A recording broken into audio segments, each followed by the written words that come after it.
તો નમસ્કાર દર્શક મિત્રો, સ્વાગત છે તમારું અમારી આ યુટ્યુબ ચેનલમાં. તો આજના વિડીયોમાં આપણે છે 21 જુલાઈથી લઈને 31 જુલાઈ 2024 સુધીના અગત્યના કરંટ અફેર્સના પ્રશ્ન આપણે આ વિડીયોમાં લઈને આવ્યા છીએ. તો વિડીયોમાં છે શરૂઆતથી અંત સુધી બન્યા રહેજો અને વિડીયો પસંદ આવે તો વિડીયોને લાઈક કરજો અને વિડીયોને તમારા મિત્રો સાથે અવશ્ય શેર કરજો. તો ચાલો આપણે વિડીયોની શરૂઆત કરીએ. તો પહેલો પ્રશ્ન છે, ફિફા વર્લ્ડ કપ 2026ની ફાઇનલમાં આર્જેન્ટિનાને 1-0થી હરાવી કયો દેશ ચેમ્પિયન બન્યો છે? તો જવાબ આવશે સ્પેન દેશ. ત્યારબાદ વર્ષ 2026ના પ્રથમ 6 મહિનાના ડેટા અનુસાર ભારતમાં સૌથી વધુ સાયબર ફ્રોડની જે ફરિયાદો છે તે કયા રાજ્યમાં નોંધાઈ છે? તો જવાબ આવશે ઉત્તર પ્રદેશ રાજ્યમાં. ત્યારબાદ જુલાઈ 2026માં બ્રિક્સ મહિલા મંત્રી સ્તરની બેઠક ભારત ખાતે કયા શહેરમાં યોજાઈ રહી છે? તો જવાબ આવશે કોચી ખાતે છે આ યોજાણી હતી. ત્યારબાદ તાજેતરમાં કોણે ભારતના 99માં ગ્રાન્ડ માસ્ટર બનવાની સિદ્ધિ મેળવી છે? તો જવાબ આવશે વી.એસ. રથનવેલે.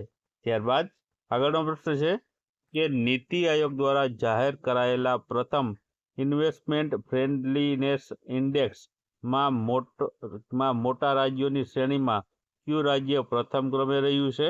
તો જવાબ આવશે ગુજરાત રાજ્ય. ત્યારબાદ વર્ષ 2026નો પ્રતિષ્ઠિત લોકમાન્ય તિલક જે છે રાષ્ટ્રીય પુરસ્કાર કોને એનાયત કરવામાં આવશે? તો જવાબ આવશે અજીત ડોભાલ છે તેને આ એનાયત કરવામાં આવશે. ત્યારબાદ તાજેતરમાં જ જાપાન ઓપન બેડમિન્ટન ટાઇટલ જીતનાર પ્રથમ ભારતીય ખેલાડી કોણ બન્યા છે? તો જવાબ આવશે પીવી સિંધુ બન્યા છે. ત્યારબાદ જુલાઈ 2026માં ભારતની પ્રથમ 100 MWH vanadium redox flow battery system ગુજરાતના કયા સ્થળે જે છે સ્થાપિત કરવાની મંજૂરી આપવામાં આવી છે? તો જવાબ આવશે ખાવડા ખાતે સોલાર પાર્ક. ત્યારબાદ આગળનો પ્રશ્ન, ભારતના પ્રથમ ઈ-વિટોલ એરક્રાફ્ટ પ્રોટોટાઇપનું અનાવરણ ક્યાં સ્ટાર્ટઅપ દ્વારા કરવામાં આવ્યું? તો જવાબ આવશે ધ ઈ પ્લેન કંપની દ્વારા. ત્યારબાદ તાજેતરમાં નાણાં મંત્રાલયની પેનલ દ્વારા ઇન્ડિયા સેમિકન્ડક્ટર મિશન 2.0 માટે કેટલા કરોડ રૂપિયાના આઉટલેને મંજૂરીની દરખાસ્ત આપવામાં આવી છે? તો જવાબ આવશે 1.25 લાખ કરોડના. ત્યારબાદ 72માં રાષ્ટ્રીય ફિલ્મ પુરસ્કારોમાં કઈ ફિલ્મને શ્રેષ્ઠ ફીચર ફિલ્મનો પુરસ્કાર મળ્યો છે? તો જવાબ આવશે આર્ટિકલ 370ને. ત્યારબાદ તાજેતરમાં જ નીતિ આયોગના નવા ચીફ એક્ઝિક્યુટિવ ઓફિસર એટલે કે CEO તરીકે કોની નિમણૂક કરવામાં આવી છે? તો જવાબ આવશે આમાં અનુરાગ જૈન છે તેની નિમણૂક કરવામાં આવી છે.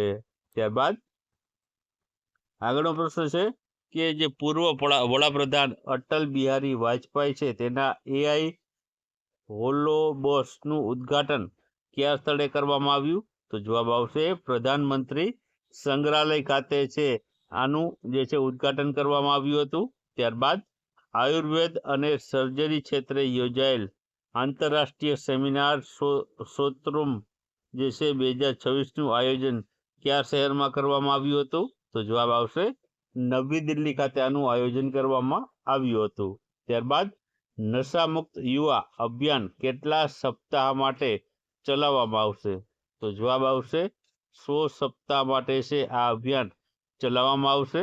ત્યારબાદ ડિજિટલ સર્વગ્રાહી પ્રગતિ પત્રક અમલમાં મૂકનાર દેશનું પ્રથમ રાજ્ય કયું બન્યું છે? તો જવાબ આવશે ગુજરાત રાજ્ય બન્યું છે. ત્યારબાદ તાજેતરમાં નેશનલ ટેસ્ટિંગ એજન્સીની NTA પરીક્ષા સુધારણા ટાસ્ક ફોર્સના અધ્યક્ષ તરીકે કોની નિમણૂક કરવામાં આવી છે? તો જવાબ આવશે નંદન નીલેકણી છે તેની નિમણૂક કરવામાં આવી છે. ત્યારબાદ તાજેતરમાં કેન્દ્રીય કેબિનેટ દ્વારા મંજૂર કરાયેલા સેમિકોન મિશન 2.0 માટે કેટલા કરોડ રૂપિયાનું બજેટ નક્કી કરવામાં આવ્યું છે? તો આમાં જવાબ આવશે 1.27 લાખ કરોડનું બજેટ નક્કી કરવામાં આવેલું છે. ત્યારબાદ કોમનવેલ્થ ગેમ્સમાં પેરા એથ્લેટિક્સમાં ગોલ્ડ મેડલ જીતનાર પ્રથમ ભારતીય એથ્લેટ કોણ બન્યા છે? તો જવાબ આવશે શર્મિલા ધાખન બન્યા છે. ત્યારબાદ સાયબર ફાઇનાન્શિયલ ફ્રોડના કિસ્સામાં ગુજરાત સરકારે કઈ નવી ડિજિટલ સિસ્ટમ શરૂ કરી છે? તો જવાબ આવશે E0FRI છે તે ગુજરાત સરકારે શરૂ કરી છે. ત્યારબાદ આગળનો પ્રશ્ન છે, ભારતના પ્રથમ સ્વદેશી એક્સપેન્ડેબલ ટર્બોજેટ એન્જિનની જે છે તેની થ્રસ્ટ કેપેસિટી કેટલી છે? તો જવાબ આવશે 350 કિલોગ્રામ જેટલી. ત્યારબાદ મધ્યપ્રદેશની પ્રથમ સીધી આંતરરાષ્ટ્રીય ફ્લાઇટ સેવા કયા બે શહેરો વચ્ચે શરૂ કરવામાં આવી છે? તો જવાબ આવશે ઇન્દોરથી આબુધાબી સીધી મિત્રો છે આ ફ્લાઇટ છે તે શરૂ કરવામાં આવી છે.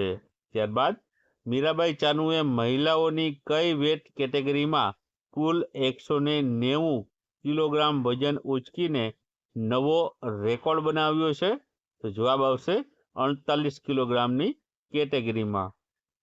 ત્યારબાદ Gujarat ship building and repair policy 2026 હેઠળ રાજ્યની શિપ બિલ્ડિંગ ક્ષમતા કેટલા DWT સુધી વધારવાનો લક્ષ્યાંક છે?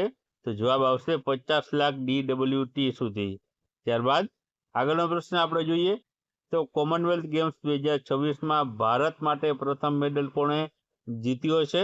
તો જવાબ આવશે ઝંડુ કુમારે ભારત માટે પ્રથમ મેડલ જીત્યો છે. ત્યારબાદ તાજેતરમાં ભારતના કયા ગ્રામીણ ડિજિટલ ટ્રાન્સફોર્મેશન પ્રોજેક્ટને પ્રતિષ્ઠિત WSIS પ્રાઇઝ 2026 મળ્યો છે? તો જવાબ આવશે સમૃદ્ધ ગ્રામને. ત્યારબાદ વર્લ્ડ જુનિયર સ્ક્વોશ ચેમ્પિયનશિપ જીતનાર પ્રથમ ભારતીય ખેલાડી કોણ બની છે? તો જવાબ આવશે આમાં અનાહત સિંહ.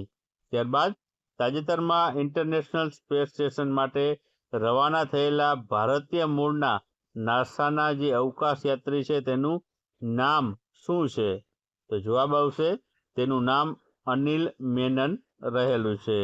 ત્યારબાદ ગુજરાતના કયા અભિયાન હેઠળ રાજ્યની તમામ જે 34 જિલ્લાની હોસ્પિટલોમાં વ્યસન મુક્તિના કેન્દ્રો સ્થાપવામાં આવશે?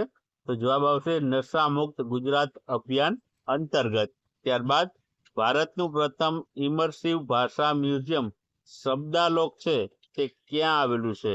તો જવાબ આવશે કોલકાતા ખાતે આવેલું છે. ત્યારબાદ સારનાથ ભારતનું કેટલામું જે છે યુનેસ્કો વર્લ્ડ હેરિટેજ સાઇટ બન્યું છે? તો જવાબ આવશે સારનાથ છે મિત્રો 45મા નંબરનું જે છે વર્લ્ડ હેરિટેજ સાઇટ બની છે ભારતની. ત્યારબાદ 23મી કોમનવેલ્થ ગેમ્સનું આયોજન કયા દેશના ગ્લાસગો શહેરમાં કરવામાં આવી રહ્યું છે? તો જવાબ આવશે સ્કોટલેન્ડના. ત્યારબાદ તાજેતરમાં જુલાઈ 2026માં લંડનની પ્રતિષ્ઠિત રોયલ સોસાયટીના ફેલો તરીકે કયા ભારતીય વૈજ્ઞાનિકનો છે તેને સામેલ કરવામાં આવ્યા છે? તો જવાબ આવશે ડોક્ટર સૌમ્યા સ્વામીનાથનને. ત્યારબાદ DRDO દ્વારા તાજેતરમાં સફળતાપૂર્વક પરીક્ષણ કરવામાં આવેલી દીર્ઘ અંતરની સરફેસ ટુ એર મિસાઇલ સિસ્ટમનું નામ શું છે? તો જવાબ આવશે કુશ. ત્યારબાદ હાલોલ GIDC ખાતે કયા પ્રકારના પ્લાસ્ટિક પ્લાન્ટનો પ્રારંભ કરવામાં આવ્યો છે? તો જવાબ આવશે કમ્પોસ્ટેબલ કેરી બેગનો. ત્યારબાદ બ્રોડગેજ રેલ નેટવર્કના 99.6% વીજળીકરણ સાથે ભારત વિશ્વમાં કયા ક્રમ ઉપર પહોંચ્યું છે? તો જવાબ આવશે ભારત બીજા ક્રમ ઉપર રહ્યું છે. ત્યારબાદ તાજેતરમાં જુલાઈ 2026માં જમ્મુ કાશ્મીરથી પ્રીમિયર એરોકો ચેરી અને સેન્ટોસ પ્લમની પ્રથમ નિકાસ કયા દેશમાં થઈ છે? તો જવાબ આવશે સિંગાપોરમાં. ત્યારબાદ વાવથરા જિલ્લો છે તેનો નવો RTO કોડ શું રહેશે? તો જવાબ આવશે GJ40. ત્યારબાદ કેન્દ્ર સરકારે CAPFS અને અસમ રાઇફલ્સમાં કોન્સ્ટેબલની ભરતીમાં પૂર્ણ અગ્નિવીરો માટે કેટલા ટકા અનામતની જાહેરાત કરી છે? તો જવાબ આવશે 50%ની. ત્યારબાદ તાજેતરમાં મુખ્યમંત્રી ભૂપેન્દ્રભાઈ પટેલે ડ્રોપ આઉટ બાળકોને પુનઃ શાળામાં લાવવા માટે કયા રાજ્યવ્યાપી અભિયાનનો અમદાવાદથી શુભારંભ કરાવ્યો છે? તો જવાબ આવશે સમરસ વિદ્યા સેતુ જે કાર્યક્રમનો શુભારંભ કરાવવામાં આવ્યો છે.